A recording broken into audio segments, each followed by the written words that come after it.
అందరికీ కూడా ఒక్క విషయం మాత్రం నేను హామీ ఇస్తా ఉన్నా. ఏదైనా ఎక్కడైనా ఎవరైనా కూడా పేదలకు కానీ అవ్వాతాతలకు కానీ పిల్లలకు కానీ ఇటువంటి ఏ సెక్షన్స్కైనా కూడా మంచి చేసే విషయంలో జగన్తో పోటీ పడే నాయకుడు ఈ దేశంలోనే ఎక్కడా ఉండడని మాత్రం చెప్తా ఉన్నా.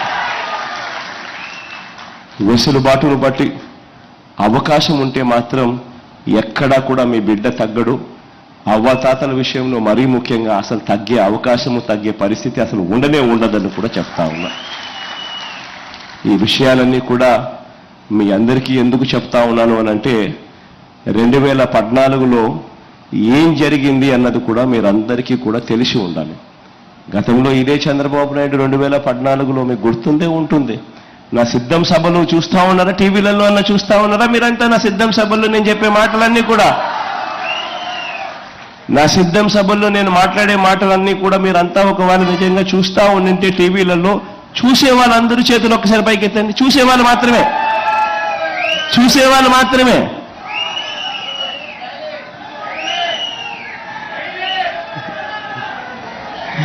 అందరూ చూస్తా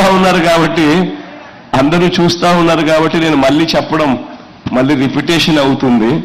ఎందుకనంటే 2014లో చంద్రబాబు నాయుడు ఏం హామీలు ఇచ్చినాడు అని చెప్పి నేను ఇలా ఆయన పోస్టర్ చూపించి ఆయన స్వయంగా సంతకం పెట్టి ఆయన ఫోటో, మోడీ గారి ఫోటో, దత్తపుత్రుడి ఫోటోతో 2014లో ఆయన ఎన్నికల ప్రణాళికలో ఏం చెప్పాడు అని ఇలా మనం ఫోటోలు చూపించి ఆ తర్వాత ఆయన చెప్పిన హామీలు, ముఖ్యమైన హామీలు ఇవి అని అంటూ 2014లో ఏ రకంగా చంద్రబాబు నాయుడు ప్రతి ఇంటికి ఆ పాంఫ్లెట్ పంపించడమే కాకుండా టీవీలలో అప్పట్లో ఈనాడులోను, ఆంధ్రజ్యోతిలోను, TV5లోను ఏ రకంగా అడ్వర్టైజ్మెంట్ ఇచ్చి ఆ తర్వాత 2014 ఎన్నికలు అయిపోయిన తర్వాత ఆ పాంఫ్లెట్లో రాసినవేటి ముఖ్యమైన హామీలంటూ తాను చెప్పినేటివి ఆయన ఫోటో, మోడీ ఫోటో, దత్తపుత్రుడి ఫోటో, వీళ్ళందరి ఫోటోలు పెట్టి ఆయన సంతకం పెట్టి ఇంటింటికి పంపించిన విషయాలలో ఒక్కటంటే ఒక్కటి కూడా ఆయన కనీసం అమలు చెయ్యని పరిస్థితులన్నీ కూడా మీ అందరికీ సిద్ధం సభల్లో ఆ పోస్టర్ చూపించి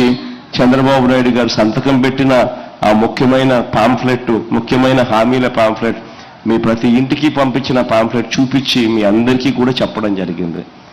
ఒకటి మీ అందరికీ కూడా చెప్తా ఉన్నా, మోసం చేసే వాళ్ళని నమ్మద్దండి, అబద్ధాలు చెప్పే వాళ్ళని నమ్మద్దండి. ఎందుకనంటే ఈరోజు మీ బిడ్డ దాదాపుగా సంవత్సరానికి 70,000 కోట్ల రూపాయలు ఖర్చు చేస్తా ఉన్నాడు. ఈ మాదిరిగా ఇంతకుముందు ఎప్పుడూ జరగల. మీ బిడ్డ ఈ మాదిరిగా ఎందుకు చేయగలుగుతా ఉన్నాడు అనంటే ఎక్కడా కూడా కరప్షన్ లేకుండా, ఎక్కడా కూడా వివక్ష లేకుండా మీ బిడ్డ తీసుకొచ్చిన సమూహమైన మార్పులు తీసుకొచ్చాడు. కాబట్టి ఎప్పుడూ చూడని విధంగా, ఎప్పుడూ జరగని విధంగా ఆంధ్ర రాష్ట్ర చరిత్రలో ఈరోజు సంవత్సరానికి 70,000 కోట్ల రూపాయలు దాదాపుగా మంచి చేయిస్తూ ఈరోజు పనులు జరుగుతూ ఉన్నాయి. కానీ ఈరోజు సూపర్ 6 అంటా ఉన్నాడు చంద్రబాబు, సూపర్ 7 అంటా ఉన్నాడు చంద్రబాబు. వాటికి ఇటువంటివన్నీ కూడా కలుపుకుంటే మొత్తానికి చంద్రబాబు నాయుడు గారి హామీలు 1,40,000 కోట్లు దాటుతా ఉన్నాయి. అంటే జగన్ పూర్తిగా వ్యవస్థను పూర్తిగా ఎటువంటి కరప్షను లేకుండా, ఎటువంటి వివక్ష లేకుండా 70,000 కోట్ల రూపాయలు ఖర్చు చేసే పరిస్థితి జగన్కే చాలా కష్టంగా ఉంటే ఆయన సునాయాసంగా నోట్లో నుంచి చెప్పేటి అబద్ధాలే కదా అని 1,40,000 కోట్ల రూపాయల గురించి చెప్తా ఉన్నాడు అని అంటే ఇక దాని అర్థం ఏమిటి? అందరినీ మోసం చేసేదానికే కదా. ప్రతి ఒక్కరూ కూడా ఈ విషయాన్ని గుర్తుపెట్టుకోండి. తర్వాత మళ్ళీ చంద్రబాబు నాయుడుకు పొరపాటున ఓటేస్తే మాత్రం పులి నోట్లో తలకాయ పెట్టినట్టే అన్నది ప్రతి ఒక్కరూ కూడా గుర్తుపెట్టుకోండి. ఈ విషయాలన్నీ చెప్పి ఇక మైక్లో మీరెవరైనా మాట్లాడాలనుకుంటే మీ దాకా మైక్ పంపిస్తా. మీరేదైనా సలహాలు